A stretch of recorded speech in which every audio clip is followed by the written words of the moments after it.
Overthinking is often described as thinking too much, but that description is misleading.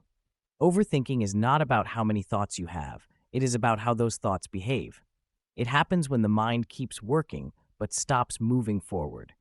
Instead of solving problems, it circles them. Instead of reducing uncertainty, it adds more layers to it. Overthinking is not one experience. It appears in different forms, and each one feels distinct in daily life. One common form is rumination. This happens when the mind repeatedly returns to the same past event. A conversation from earlier in the day replays while you brush your teeth. A small mistake at work grows larger while you lie in bed. Nothing new is discovered, but the mind keeps checking the memory as if it might change. Rumination feels useful, but it is focused on a past that cannot be edited. Another form looks forward instead of backward. Anticipatory overthinking occurs when the mind constantly simulates the future. You imagine how tomorrow's meeting might go while making breakfast. You rehearse conversations that may never happen while walking to school. The brain believes it is preparing, but without limits, preparation turns into mental overload. The future becomes crowded with possibilities instead of clarity. A third form appears at decision points. Decision paralysis happens when the mind becomes stuck between options.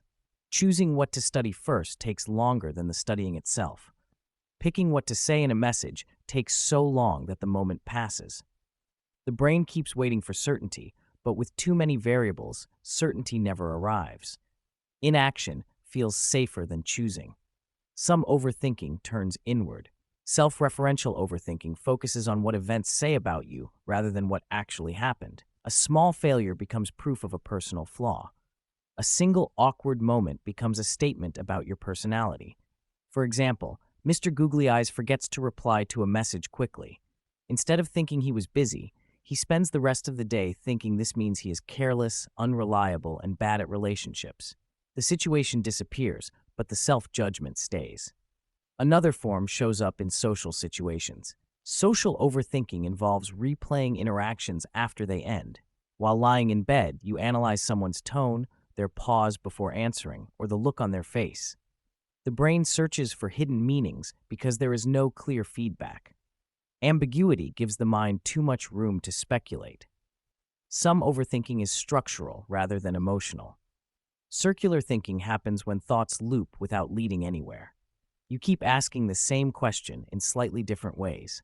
You reach conclusions that send you back to the starting point. There is mental activity, but no progress. It feels like movement, but nothing changes. Another form disguises itself as responsibility. Overthinking through planning happens when preparation replaces action. You keep reorganizing your schedule instead of starting the task. You add more steps to feel in control. The brain confuses being prepared with making progress, even though nothing has actually begun. The final form is analysis without intention. This is thinking without a clear goal. You reflect, analyze, and evaluate, but nothing is being decided or resolved. It often happens late at night or during quiet moments. The mind feels active and thoughtful, but the energy slowly drains because there is no endpoint.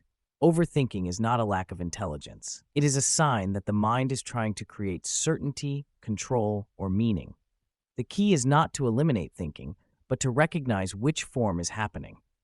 Because once thinking has direction, it stops being overthinking.